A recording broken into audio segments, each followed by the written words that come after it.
I am joined up here at the podium today by not only Dean Calvin Smyrie, but by Robert Rivers, Robbie's son, his sister Stephanie Cordolino and her husband Gary, and Robert's wife Michelle, who was Robbie's daughter-in-law.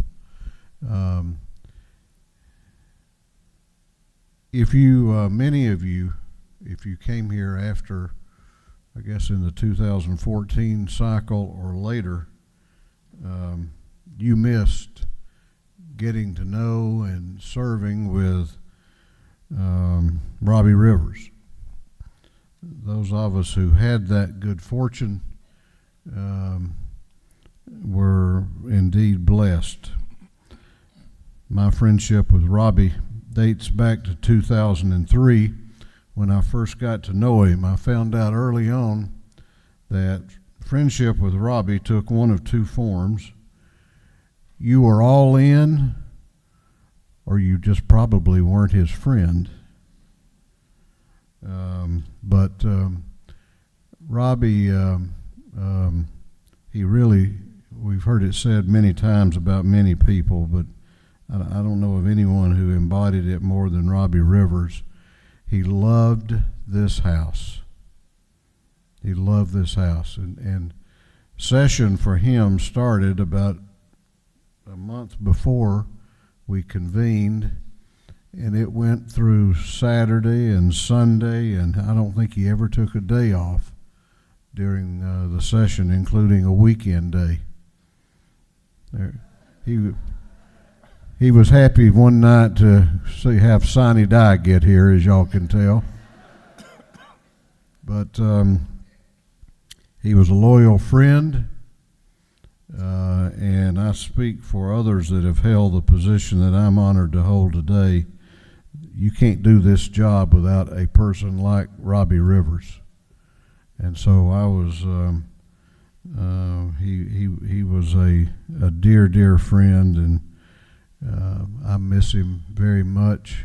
He retired in the summer of 2013, and we had a typical Robbie retirement party.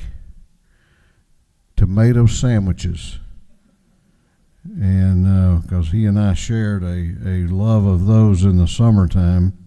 Lots of mayo, lots of salt, no healthy bread, white bread.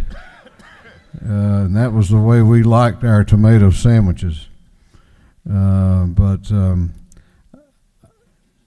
we lost a real friend of this body last August, and a fellow who touched many, many lives of people who came through these halls in this chamber, and one who I love dearly.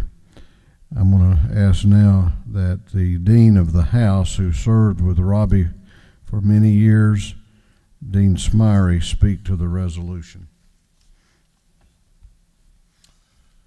Mr. Speaker and ladies and gentlemen of the House, I was deeply honored when I got the call to speak at Robbie's homegoing service, funeral services in Bremen. And when I called Robbie, when I called his son and to talk with him, I told him I was going to tell half of the story. But Robbie Rivers brought so much calm to this place. He really did. In fact, the picture's not up there, but the one that the tomato sandwiches were served at, Robbie was in a chair, and Speaker Ralston was holding him up while he was speaking in the chair, and we never thought that he would get through it, because you know how Robbie is when he moves when he talks, those of y'all who knows him. But he had a calming voice, and he was a very, very steady. He brought a lot of order to the house, and he just was a wonderful, wonderful person. I remember, in fact, the speaker spoke to this, but I think there are 5 members in the House now that were here when Robbie was an acting clerk and became clerk in '91 and became clerk in '92, and stayed for 22 years. but 92 of y'all have served with him. There's 92 members here from 2013 on. And I'm just, when the Speaker called me on Friday to ask me to say a word, I'm honored to stand here today to pay tribute to a giant of a person. He was small in size, but he was big in heart. And but Robbie Rivers gave 28 years to this state, 22 as clerk of the House. And when I got to Bremen, I thought about the fact that his contributions to the state are duly noted in the resolution. And I thank Speaker Ralston and the members of this House for honoring him and giving him this recognition. He served under 4 speakers, 2 Democratic, 2 Republican. And one of the best things that Speaker Ralston did was to retain Robbie Rivers as clerk. So I'm happy to be here this morning just to say a word or two about a dear friend and a public servant, one who gave quite a bit all the time to make this House what it is today. So thank you very much, Mr. Speaker. Chair recognizes Robert Rivers. Thank you, Mr. Speaker. Mr. Speaker and the ladies and gentlemen of the Georgia House of Representatives, and particularly to the staff that support you, particularly the clerk's office. My family and I want to thank each and every one of you for the support that you showed Robbie during his 27 years here at the Georgia House of Representatives. As most of you know, my dad suffered a stroke on Sunday evening, August 25th, and then passed away that following Tuesday, August 27th.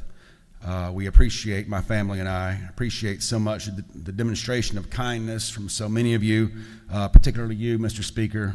You were right there with me when I called you and with us that week, but thanks to so many of you.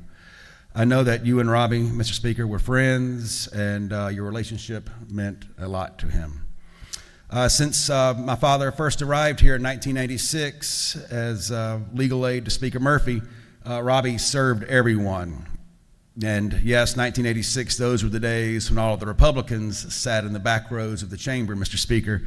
And yet, he treated everyone with respect, regardless of party affiliation or sex or race or ethnicity, for that matter. I was recently asked in a different setting, I was asked what I would like for my legacy to be. And I simply described, in response to the question, Robbie's funeral. Mr. Calvin Smyrie spoke, as did Judge Michael Murphy, a retired judge out in Haralson County, Tom Murphy's son. Serving as pallbearers included you, Mr. Speaker, Secretary Sonny Perdue, along with the town barber, and Robbie's best friend, who had his physics degree from Georgia Tech, but had earned his living as a lumberjack. That's the sort of legacy that I responded to the question that I would like to leave, perhaps, and I think maybe we all should learn a little bit from Robbie there. Bringing people together in a way that only Robbie could do. And as I said, that was expressed so well at his funeral. My father was a student of the law and of Georgia history and of politics. His wisdom sometimes expressed in quirky ways, but he served this great state and loved this house so very, very much. So again, my Aunt Stephanie, Robbie's sister, her husband Gary, and my wife Michelle, and all of us, I just want to thank you again, and I can assure you that you all supported Robbie as much as he tried to support you all. So we're very indebted to you all, and thank you very much. Thank you.